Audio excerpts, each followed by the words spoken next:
येथील श्री वटवृक्ष स्वामी महाराज देवस्थान हे श्री स्वामी समर्थांचे मूळ स्थान आहे। अलीकडील काळात स्वामी भक्तांची संख्या वाढत चालली आहे।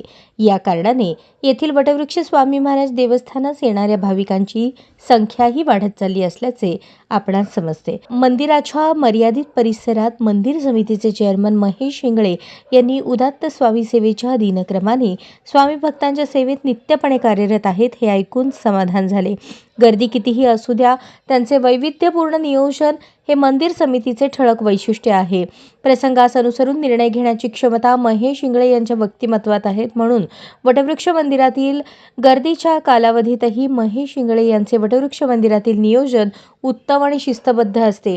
मीही एक निस्सीम स्वामी भक्त असल्याने अशा बाबींकडे कटाक्षाने वैयक्तिक लक्ष देत असतो। म्हणून स्वामी समर्थांवरील श्रद्धेय भक्तिभावनेने वटवृक्ष मंदिर समितीस आवश्यक ते सहकार्य करण्यास आपण नेहमीच कटिबद्ध असल्याचे मनोगत मुख्यमंत्री देवेंद्र फडणवीस यांचे निकटवर्तीय भारतीय जनता पार्टी विधान परिषदेचे आमदार तथा मुंबई बँकेचे अध्यक्ष प्रवीण दरेकर यांनी व्यक्त केले।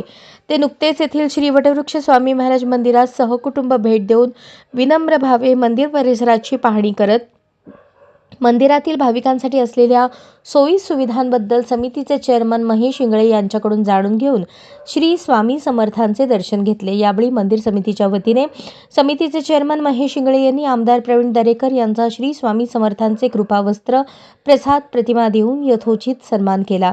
यावेळी आमदार दरेकर बोलत होते। पुढे बोलताना आमदार दरेकर यांनी महेश इंगळे यांच्या स्वामी सेवेच्या कार्यास आपला सदैव पाठिंबा असल्याचे मनोगतही व्यक्त केले। या प्रसंगी भारतीय जनता पार्टीचे शहराध्यक्ष शिवशरण जोजन, तालुका अध्यक्ष मोतीराम राठोड, नगरसेवक मिलन कल्याण शेट्टी, महेश इंडोळे कापसे, पोलीस निरीक्षक राजेंद्र टाकणे, अभिजित लोकापुरे, प्रथमेश इंगळे, आतिश पवार, छोटू पवार, डांगे राठोड, प्रवीण देशमुख, नन्नू कोरबू, मंदिर समितीचे सचिव आत्माराम घाटगे, विश्वस्त महेश गोगी, श्रीशैल गवंडे, गिरीश पवार, विपुल जाधव, श्रीकांत मलवे, प्रसाद सोनार आदींसह भारतीय जनता पार्टीचे कार्यकर्ते उपस्थित होते। अशाच नवनवीन अपडेटसाठी जनता राज्य न्यूज चॅनलला सबस्क्राईब करा, लाईक करा आणि शेअर करायला विसरू नका।